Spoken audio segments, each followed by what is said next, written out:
చూస్ country delight, live better. ఇప్పుడే country delight app ని download చేసుకోండి.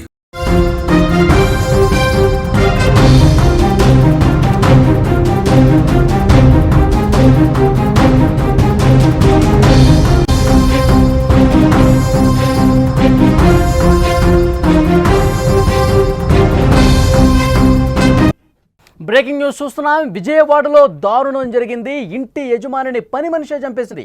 తన భర్తతో కలిసి అనూష చంపేసింది. హత్య అనంతరం బంగారంతో పారిపోయింది. 3 రోజుల క్రితమే పనికి కుదిరింది అనూష. ఈ కేసు వివరాల్లోకి వెళ్తే విజయవాడలో జరిగినటువంటి దారుణానికి సంబంధించి ఎన్టీఆర్ కాలనీలో యజమానిని చంపిన పని మనిషి ఆ తర్వాత పారిపోయింది. పనికి కుదిరిన కేవలం 3 రోజులకే యజమానిని హత్య చేయటం సంచలనం సృష్టిస్తోంది. హత్య చేసిన పని మనిషి అనూష అనే మహిళగా గుర్తించారు. ఆమె భర్తతో కలిసి దారుణానికి పాల్పడింది.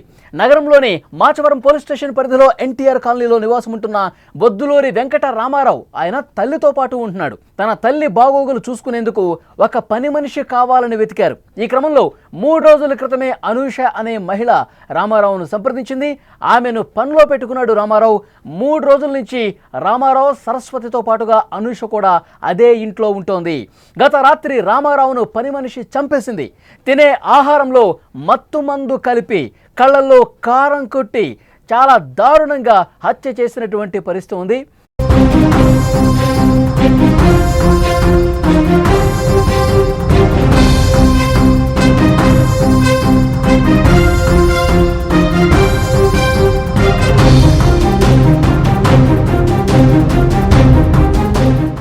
ఇదే విషయానికి సంబంధించి మరింత ఇన్ఫర్మేషన్ తెలుసుకునే ప్రయత్నం చేద్దాం. మా ప్రతినిధి సాయి ఫోన్ లైన్లో సిద్ధంగా ఉన్నారు. సాయి, పని మనిషే యజమానిని దారుణంగా కళ్ళల్లో కారం కొట్టి చాలా దారుణంగా చంపేసినట్టుగా తెలుస్తోంది. అసలు ఏంటి ఈ డీటెయిల్స్? దాంతోనే ఆవిడ ఇంట్లో కేర్ టేకర్ గా చేరినట్టుగా పోలీసులు అనుమానిస్తున్నారు. ఎందుకంటే ఆ ఇంట్లో ఎవరెవరు ఉంటున్నారని చూసుకున్నారు. అక్కడ వృద్ధురాలు మాత్రం ఉంటుంది. అంటే చనిపోయిన రామారావుకి సంబంధించిన తల్లి ఆవిడ 95 వయసు అంటున్నారు. సో ఆవిడ కేర్ టేకర్ కావాలి. అలాగే చనిపోయిన వెంకటరామారావుకి వయసు కూడా 70 సంవత్సరాలు ఉంటాయి. సో వాళ్ళ కూతురు చెన్నైలో ఉంటుంది. సో ఇవన్నీ నేపథ్యంలో చూసుకుని ఇంట్లో ఎవరు లేరు, ఒంటరిగా ఉన్నారని చూసుకున్నా అని ఇంట్లో గ్రహించి ఇంట్లో కేర్ టేకర్ గా ఉండడానికి ఈవిడ వచ్చినట్టుగా కూడా పోలీసులు అనుమానిస్తున్నారు. అయితే ముందస్తుగా అంటే ఈ వెంకటరామారావు సంబంధించిన ఇన్ఫర్మేషన్ మొత్తం కూడా ముందస్తుగా తీసుకుందా, లేదా ఇంట్లో కేర్ టేకర్ గా ఉన్న సమయంలో ఎవరు పట్టించుకోవట్లేదని పకడ్బందీగా ప్లాన్ వేసిందా అనే విషయంలో పోలీసులు దర్యాప్తు చేస్తున్నారు. ఏదోనప్పటికీ కేవలం అంటే కేర్ టేకర్ గా చేరి కేవలం 3-4 రోజుల వ్యవధి కూడా కాకముందే ఇంట్లో యజమాని చంపేసి ఇంట్లో బంగారం తీసుకువెళ్తుంది అంటే పక్కాగా పోనీ ఈ మొక్కతే చేసిందంటే అనుకోవచ్చు. ఇంట్లో ఆ చంపేసిన అంటే ఏదైతే హతురాలు ఉందో హతురాలతో పాటు సహకరించిన మరొకరు అంటే ప్లాన్ గా ఇంట్లో చేరిన మొదటి రోజే ఈ ప్లాన్ వేసి ఉండొచ్చు అని చెప్పి పోలీసులు అనుమానిస్తున్నారు. ఎందుకంటే అప్పటికప్పుడు చేసిన ప్లాన్ కాదు. ఎందుకంటే ఆవిడ చంపిన విధానం చూస్తుంటే అత్యంత దారుణంగా ఉంది.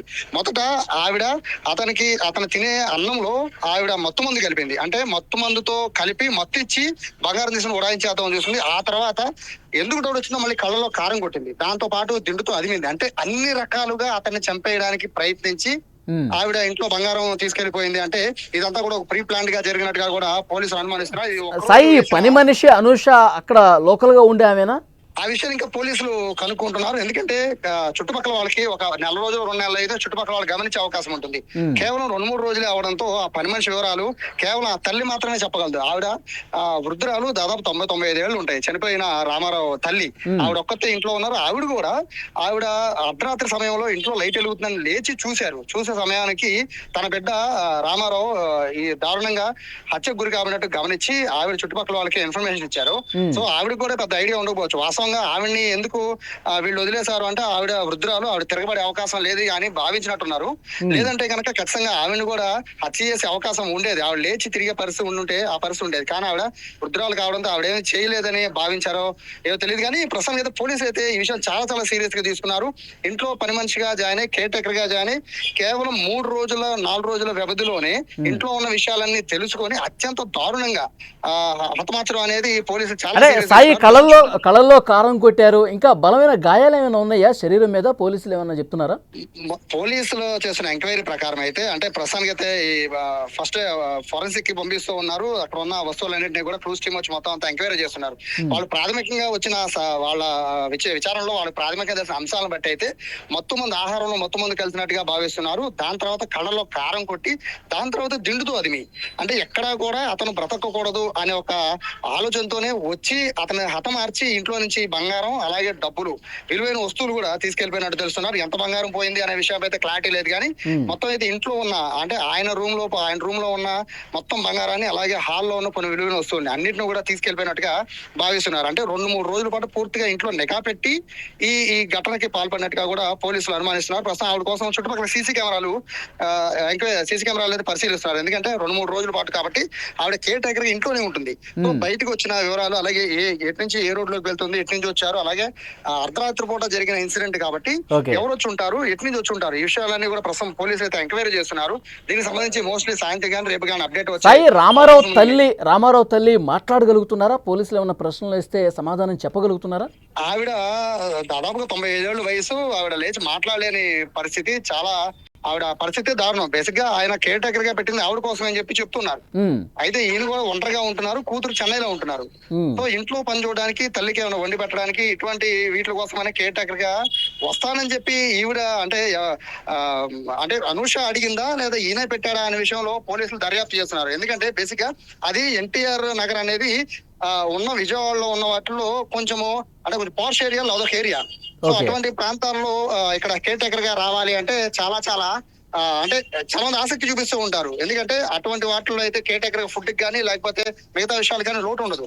సో అటువంటి ఏరియాలని టార్గెట్ గా చేసుకున్నారా, కావాలనే రామారావు ఫ్యామిలీని టార్గెట్ చేసుకున్నారా, అసలు ఎవరి ద్వారా అనూష పరిచయం అయింది రామారావుకి, ఇటువంటి విషయాలన్నీ కూడా పోలీసులు ఎంక్వైరీ చేస్తున్నారు. ముఖ్యంగా ఉదయం పూట అక్కడ పాలు గానీ లేకపోతే ఇంట్లో వస్తువులు తేవడానికి ఖచ్చితంగా పచారీ షాప్ కు వెళ్తుంది కాబట్టి వాళ్ళకి సంబంధించి వాళ్ళని కూడా ఎంక్వైరీ చేస్తున్నారు. ఆవిడ ప్రవర్తించిన తీరు గానీ ఎవరి ద్వారా వచ్చిందనే విషయాలు ఖచ్చితంగా, ఎందుకంటే ఆ ఏరియాలో కొత్త వాళ్ళు ఎవరికైనా పడినా ఎంక్వైరీ అనేది ఖచ్చితంగా ఉంటుంది.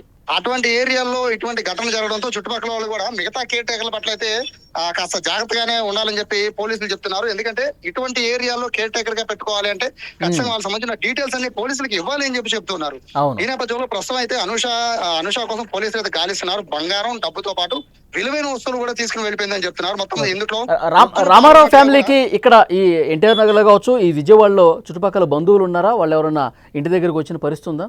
ప్రస్తుతం చుట్టుపక్కల వాళ్ళు అలాగే రామారావు పరిచయం ఉన్న వార్తల ద్వారా బయట తెలిసిన వాళ్ళందరూ కూడా ప్రస్తుతం రామారావు ఇంటికి చేరుకుంటున్నారు. రామారావు కుమార్తె చెన్నైలో ఉంటున్నారు. సో ఆవిడ్ని ప్రస్తుతానికి అయితే పిలిపిస్తున్నారు. ఆవిడ కూడా వస్తున్నారు.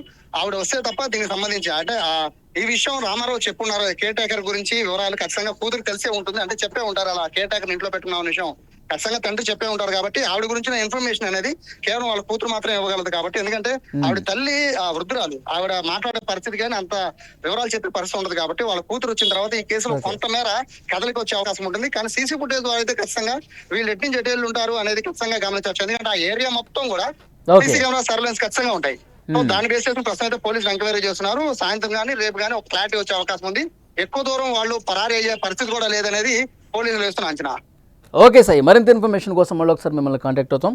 అది విజయవాడలో జరిగినటువంటి దారుణ ఘటనకు సంబంధించిన వార్త మనం చూస్తున్నాం. ఎన్టీఆర్ కాలనీలో యజమానిని లిటరల్గా చాలా దారుణంగా చంపేసింది పని మనిషి. ముందుగా మత్తుమందు కలిపిందంట ఆహారంలో. అది తిన్న తర్వాత అతను మత్తులోకి జారుకున్న తర్వాత కళ్ళల్లో కారం కొట్టి దిండుతో అదిమి ఊపిరాడకుండా చేసి చాలా అంటే చాలా దారుణంగా చంపేసిన పరిస్థితి. పని మనిషి భర్త, ఇంకొక వ్యక్తి, మొత్తం ముగ్గురు కలిసి ఈ విధంగా యజమాని రామారావుని చాలా అంటే చాలా దారుణంగా చంపేసిన పరిస్థితి. యాక్చువల్గా ఈ ఘటన జరిగే పరిస్థితి ఒక్కసారి మనం చూస్తే కనుక కేవలం 3 రోజులే ఆమె పనిలో జాయిన్ అయింది. 3 రోజులే, 3 రోజుల పాటు పూర్తిగా రెక్కి చేసింది. ఇంట్లో చాలా బాగా నటిస్తూ ఎక్కడెక్కడ ఏమున్నాయి, విలువైన వస్తువులు ఏమున్నాయి, బంగారం ఎక్కడ దాచిపెడతారు, ఎంత బంగారం ఉంది, డబ్బులు ఎంత ఉన్నాయి, ఇవన్నీ కూడా చూసుకుని సమయం చూసుకుని భర్త ఇంకొక వ్యక్తి సాయం తీసుకుని ముగ్గురు వచ్చి అర్ధరాత్రి సమయంలో దారుణంగా యజమాని రామారావును చంపేసిన పరిస్థితుంది. రామారావు తల్లి వృద్ధురాలు, 90 సంవత్సరాలు పైగా ఉంటాయి. ఇప్పుడు మా ప్రతినిధి సాయి చెప్పినటువంటి సమాచారం మేరకు అర్ధరాత్రి సమయంలో ఏంటి లైట్ వేస్తుంది, ఏదో జరిగింది, ఏదో సౌండ్ వస్తుంది ఏంటి అని చెప్పి ఆమె ఉలికిపాటు గురై చూస్తే విగత జీవిగా పడి ఉన్నాడు తన కొడుకు రామారావు. సో అతని ఫోటో కూడా మీరు స్క్రీన్ మీద చూస్తూ ఉన్నారు. పోలీసులు ప్రస్తుతం కేసు నమోదు చేసుకున్నారు. బంగారం డబ్బు పోయినట్టుగా గుర్తించారు. చెన్నైలో రామారావు కుమార్తె చెన్నైలో ఉంటుంది. అయితే ఈమెని పనికి ఎవరు కుదిరించారు? ఈ 3 రోజులే అవుతుంది. రామారావే స్వయంగా కేర్ టేకర్ కావాలి తల్లిని చూసుకోవడం అని చెప్పి ఈయన ఎవరి రిఫరెన్స్తో ద్వారా అయినా విజయవాడలో ఉంటున్న ఒక మహిళని పనికి పెట్టుకున్నాడా, లేకపోతే చెన్నైలో ఉంటున్నటువంటి కుమార్తె ఆమె చెప్పిన వాళ్ళని ఈయన ఏమన్నా కేర్ టేకర్గా ఇక్కడ పెట్టుకున్న పరిస్థితి ఉందా? సో ఏం జరిగింది అనేది కూడా పోలీసులు ప్రస్తుతం దర్యాప్తులో కీలక విషయాలు బయటకు వస్తున్నాయి. కానీ పోలీసులు చాలా సీరియస్గా చెప్తున్నారు, మీరు కేర్ టేకర్స్గా పెట్టుకునేటప్పుడు అత్యంత జాగ్రత్తగా ఉండాలి. ఎందుకంటే ఇక్కడ ఇద్దరు వృద్ధులే కనిపిస్తున్నారు. ఇద్దరు కూడా వయసు ఎక్కువ ఉంటుంది, 70 సంవత్సరాలు ఉంటాయి. తల్లి కూడా 90 సంవత్సరాలుగా పైగా ఉంటారు. సో వాళ్ళ కుమార్తె కావచ్చు, కుమార్తె ఫ్యామిలీ కావచ్చు, విజయవాడలో ఉండరు, చెన్నైలో ఉంటారు.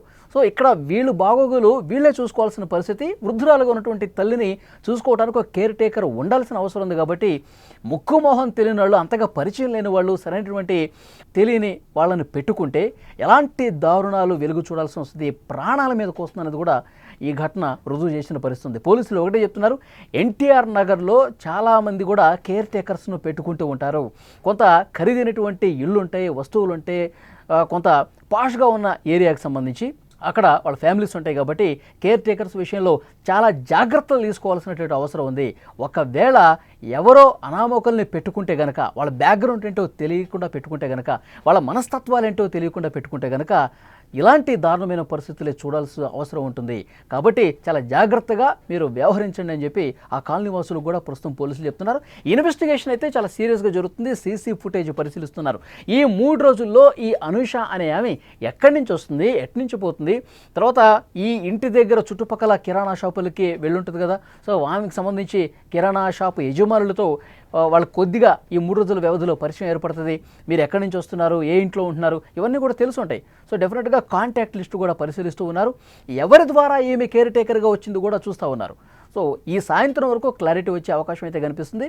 పెద్ద మొత్తంలో డబ్బు తీసుకుపోయింది, నగలు తీసుకుపోయింది, ఇంకొన్ని విలువైన వస్తువులు కూడా దోచేసుకుని పారిపోయినట్టుగా తెలుస్తోంది. సో ఒక్క రోజే గడుస్తుంది కాబట్టి, గత రాత్రే జరిగింది కాబట్టి, కొన్ని గంటలే గడుస్తుంది కాబట్టి పారిపోతే ఎంతో దూరం పారిపోరు. అనేక బృందాలుగా పోలీసులు కూడా ఏర్పడి వీళ్ళ కోసం సీరియస్గా గాలింపు చర్యలు కొనసాగుతున్నాయి.